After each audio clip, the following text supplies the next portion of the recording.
Okay, good afternoon, students. So let us start with our first implementation.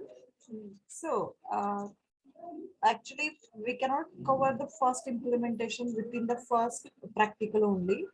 Yet, it means we had not completed the syllabus for that. But still, whatever the part we have covered, that we will cover today.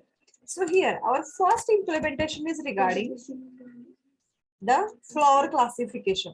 That is here, we are having the problem statement as to predict the class of the flower based on the available attributes. So, okay, so before it means in order to learn this practical, so let us see on which basis a flower can be classified. So, if consider we are classifying the flowers, so before that, let us see which can be the values in order to describe a flower. Okay, let me show you a figure.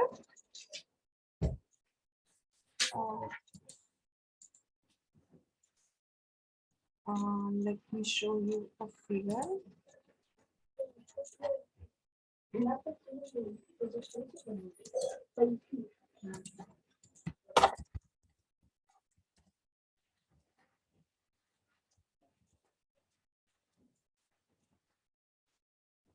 Okay, actually, for data science,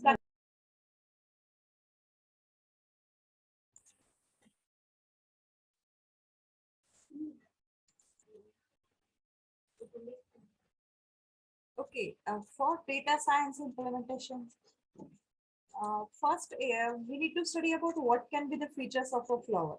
Okay, so here there are three types of the flowers are there. So actually for data science, many databases are available, existing databases. Databases, that is data sets are available. That is already few hundred, 200 flowers. Their measurements are taken and those are stored into some values. That is a data set is available. For example, if I'm having a class of 80 students, then for 80 students, I'm having the values like number, that is roll number of the student, PRN number of the student, name of the student, then age, then date of birth, then it DB marks, then other subject marks, etc. It means that these are the different values which belongs to the 80 students. So similarly, such 80 students data, if I'm collecting into a file in terms of some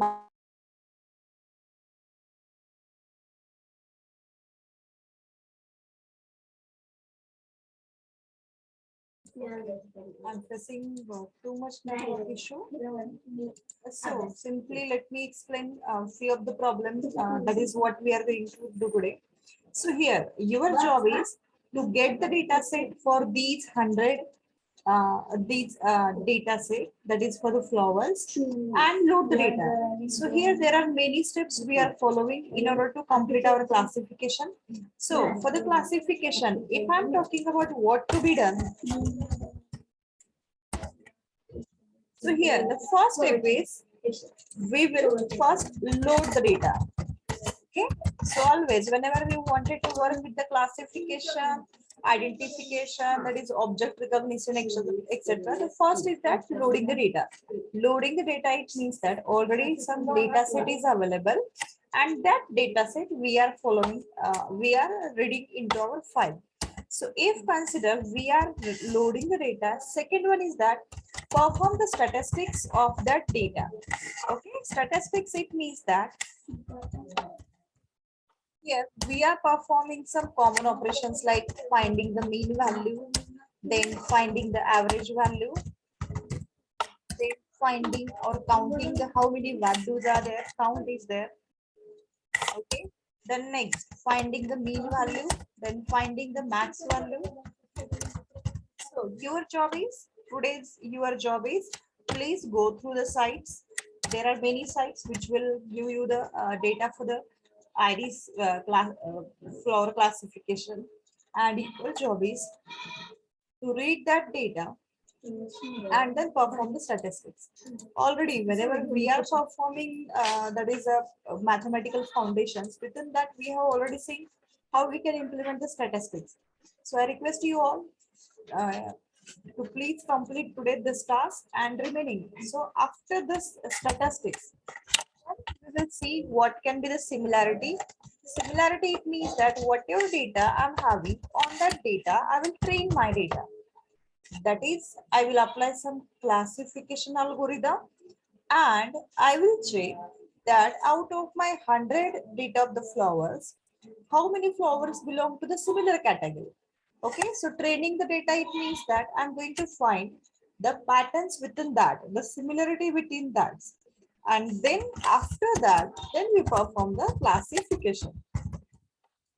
Classification, it means that how many right now, so whatever the worldwide data is available, so that is available for the 3 flowers, so it will give me how many flowers belong to the each of the category. So here for training data and classification we need to learn 6 main algorithms which are there in the 5th chapter, but for time being you can perform this loading the data, statistics, loading the data and statistics, and third you can go for plotting the data by using the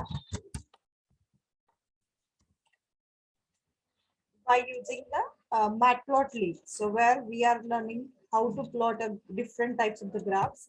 So please apply these 3 jobs, and then regarding 4th and 5th, we will go for the next practical. Okay, so we will stop here today, and please complete this task. I will share the link to you from where you can get this database, or I will give you the database right away in the uh, group only. Okay, so here we will stop. So I will give you the task. Please complete this task, and later we will complete the remaining things.